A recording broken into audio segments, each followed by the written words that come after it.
Hello everyone, welcome back to my channel, Aristoria, back with me, Rehan Zrakim. And today we are going to continue our story, Alice's Adventure in Wonderland, Chapter 7, A Mad Tea Party. There was a table set out under a tree in the front of the house, and the March Hare and the Hatter were having tea at it. A dormouse was sitting between them, fast asleep, and the other two were using it as a cushion, posing their elbow on it and talking over it said, "Very uncomfortable for the dormouse, thought Alice. Only as it is asleep, I suppose it doesn't mind." The table was a large one, but the three were all crowded together. At one corner of it, "No room, no room," they cried out when they saw Alice coming. There is there is plenty of room, said Alice indignantly, and she sat down in a large armchair at the end of the table. "Having some wine?" the butler said in an encouraging tone. Alice looked all around the table, but there was nothing on it but tea. "I don't see any wine," she remarked. "There isn't any," said the March Hare. "Then it wasn't very simple of you to offer it." "Then it wasn't very simple of you to offer it," said Alice angrily. "It wasn't very simple of you to sit down without being invited," said the March Hare. "I didn't know it was your table," said Alice. "It is late for a great many more than three." "Your hair wants cutting," said the Hatter. He had been looking at Alice for some time with great curiosity, and this was his first speech. "You should learn to not to make personal remarks," Alice said with some severity. "It is very rude." The Hatter opened his eye very wide on hearing this, but all he said was, "What is a raven like a writing desk?" "Come, we shall have some fun now," thought Alice. "I'm glad they have begun asking riddles, I believe. I can guess that," she said. She added aloud, "Do you mean that you think you can find out the answer to it?" said the March Hare. "Exactly so," said Alice. "Then you should say what you mean." The March Hare went on. "I do," Alice hastily replied. At least, at least, I mean what I say, that's the same thing, you know." "Not the same thing a bit," said the Hatter. "Why, you might just as well say that. I see what I get is the same thing as I get what I see. You might just as well say," added the March Hare, that I like what I get is the same thing as I get what I like." "You might just as well say," added the Dormouse, who seemed to be talking in his sleep, "that I breathe when I sleep is the same thing as I sleep when I breathe." "It is the same thing with you," said the Hatter, and here the conversation dropped, and the tea party sat silent for a minute, while Alice talked over all she could remember about ravens and writing desks, which wasn't much. The Hatter was the first to break the silence. "What day of the month it is?" he said, turning to Alice. He had taken his watch out of his pocket and was looking at it uneasily, checking it every now and then and holding it to his ear. Alice considering a little and said, "The fourth." "Today's wrong," said the Hatter. "I told you butter wouldn't suit the works," he added, looking angrily at the March Hare. "It was the best butter," the March Hare meekly replied. "Yes, but some crumbs must have got in as well," the Hatter grumbled. "You shouldn't have put it into here with the bread knife." The March Hare took the watch and looked at it gloomily. Then he dipped into his cup of tea and looked at it again. But he could think of nothing better to say than his first remark. "It was the best butter, you know."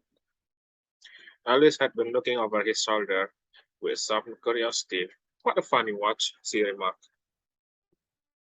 "It tells the day of the month and doesn't tell what o'clock it is." "Why sure did," muttered the Hatter. "Does your watch tell you what year it is?" "Of course not," Alice replied very gravely. "But that is because it stayed the same year for such a long time together, which is just the case with mine," said the Hatter. Alice felt dreadfully puzzled. The Hatter remark seemed to her to have no sort of meaning in it. And yet it was certainly English. I don't quite understand you, she said, as politely as she could. The dormouse is asleep again, said the hatter, as he poured a little hot tea onto its nose. The dormouse shook its head impatiently and said, without opening its eyes, of course, just what I was going to remark myself. Have you guessed the riddle yet? The hatter said, turning to Alice again. No, I give up, Alice replied. What's the answer? I haven't the slightest idea, said the hatter. Nor I, said the marcher. Alice sighed wearily. I think you might do something better with the time, she said. Then was it in asking a riddle that have no answer. If you knew time as well as I do, said the hatter, you wouldn't thought about wasting it. It's him. I don't know what you mean, said Alice. Of course you don't, the hatter said, tossing his head contemptuously. I dare say you never ever spoke to time. Perhaps not, Alice cautiously replied, but I know I have to hit to beat time when I learn music. Ah, that accounts for it, said the hatter. He won't stand beating. Now if you're only kept on good terms with him, he will do almost anything you like with the clock. For instance, I suppose it were 9 o'clock in the morning, just time to begin lesson. You would only have to whisper a hint to time, and round goes the clock in a twinkling. 1:30, time for dinner. I only wish it was, the marcher said to itself in a whisper. That would be great, certainly, said Alice thoughtfully. But then, I shouldn't be hungry for it, you know. Not at first, perhaps, said the hatter. But you could keep it 1:30 as long as you like. Is that the way you manage? Alice asked. The hatter shook his head mournfully. Not I, he replied. We quarreled last March just before he went mad, you know, pointing with his teaspoon at the marcher. It was under great concern given by the Queen of Hearts, and I had to sing, you know. Perhaps I have heard something like it, said Alice. Goes on, you know, the hatter continued in this way. Up above the world you fly, like a treaty in the sky. Twinkle, twinkle. Here the dormouse shook itself and began singing in its sleep. Twinkle, twinkle, twinkle, twinkle, and went on so long that they had to pinch it to make it stop. Well, I'd hardly finished the first verse, said the hatter, when the queen bawled out, he's murdering the time, out with his head. How dreadfully savage! Exclaimed Alice. And ever since that, the hatter went on in a mournful tone. He won't do a thing, I asked. It's always 6 o'clock now. A bright idea came into Alice's head. Is that the reason so many tea things are put out here? She asked. Yes, that's it, said the hatter with a sigh. It is always tea time, and with no time to wash the thing between whiles. Then you keep moving around, I suppose, said Alice. Exactly so, said the hatter, as the thing that you saw. But when you come to the beginning again, Alice ventured to ask, suppose we change the subject? The March hare interrupted, yawning. I'm getting tired of this. I thought the young lady tells us a story. I'm afraid I don't know one, said Alice, rather alarmed at the proposal. Then the dormouse saw. They both cried, wake up, dormouse! And they pinched it on the both sides of the ones. The dormouse slowly opened his eye. I wasn't asleep, he said in a hoarse, feeble voice. I hear every word you fellow were saying. Tell us a story, said the master. Yes, please do, pleaded Alice. And be quick about it, added the hatter, or you'll be asleep again before it's done.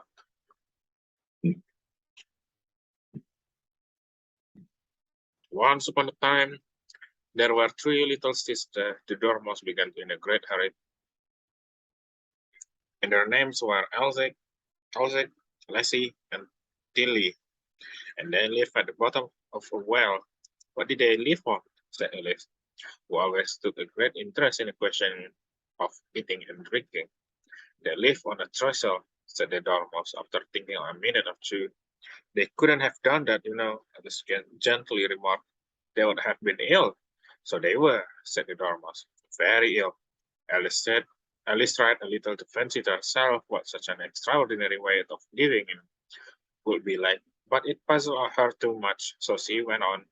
But why did they live at the bottom of it? Well, of a well, take some more tea, the Marquis said to Alice very earnestly. I've had nothing yet, Alice replied in an offended tone, so I can take more. You mean you can't take less, said the hatter. It is very easy to take more than nothing. Nobody asks your opinion, said Alice. Who is making proposal remarks now? The hatter asked triumphantly.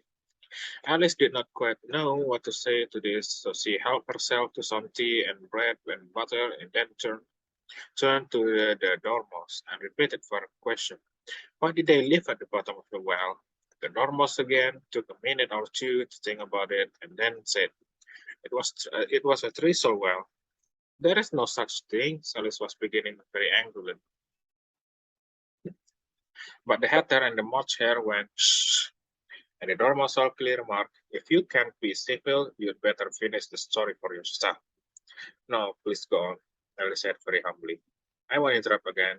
I dare say there might be one. One, indeed, said the dormouse indignantly. However, he is consented to go on, and so these three little sisters, they were learning to draw. What did they draw? Said Alice, quite forgetting her promise.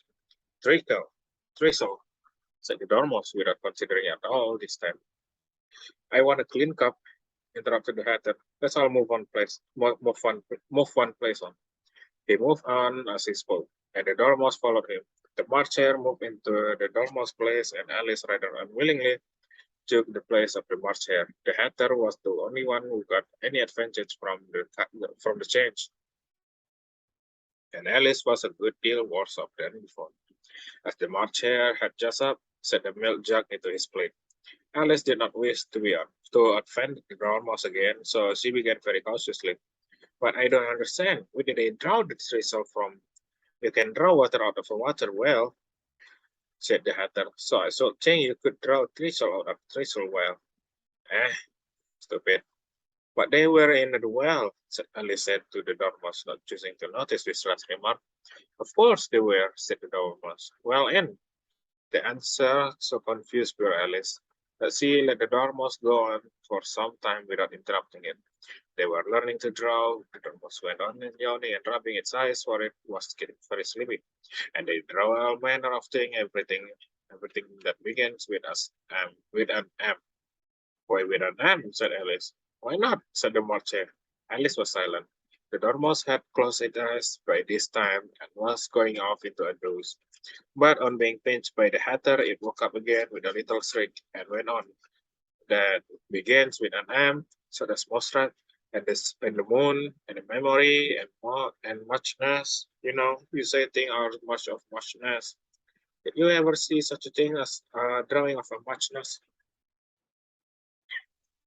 Really? No, you ask me, said Alice, very much confused. I don't think. Then you shouldn't talk, said the hatter. This piece of rudeness was more than Alice could bear.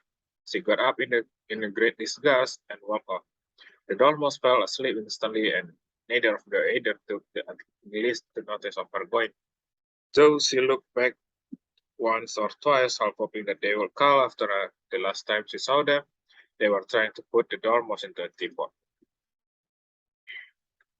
At any rate, I'll never go there again, said Alice as she picked her way through the wood. It is the stupidest tea party I ever was at in all my life. Yes, as he said this, he noticed that one of the three had a door leading right into it. That's very curious, he thought. But everything curious today. I think I may as well go in at once. And in she went. Once more, she found herself in the long hall and close to the little glass table. Now I'll manage to be better this time, she said to herself, and began when talking the little golden key and unlocking the door that led into the garden. Then she went to work on nibbling at the mushroom she had kept a piece in her pocket till she was about a foot high. Then she walked down the little passage, and then she found herself at last in a beautiful garden among the bright flower beds and the cool fountain. And that's it for the chapter 7. See you again in the next chapter.